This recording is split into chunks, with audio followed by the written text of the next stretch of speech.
Okay, so I got the Z strain brick cake, brick or cake. The Z strain cake that I have, it's still colonizing, I believe the word is. So the mycelial network is still expanding. You can see how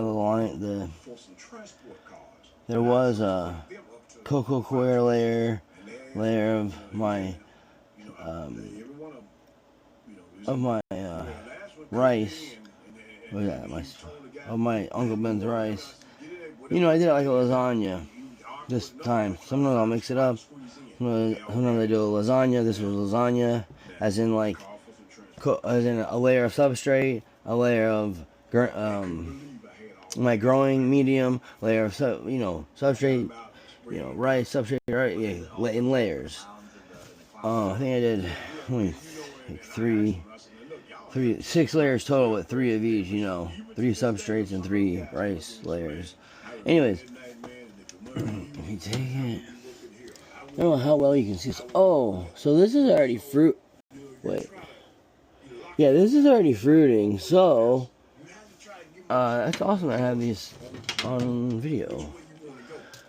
Alright, a lot of times, instead of using Uncle Ben's, okay, Uncle Ben's, in my opinion, is not the best rice to use. I like using, and I know everyone's going to think what I'm going to say here. Put in the comments what you thought I was going to say, because I bet you it's wrong. I like using cup rice, okay? I like using the rice in a cup. It doesn't get infected or contaminated nearly as easy. This is equal to 1 packet. Ah, there's a bug. What the fuck? Oh, God. Sorry, buddy. This is equal to 1 bag of rice. What the? This guy's like freaking Terminator. What's it? He was fast too. Jeez.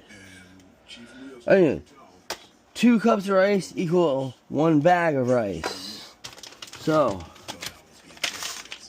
this equals this. 2 cups is equals 1 bag.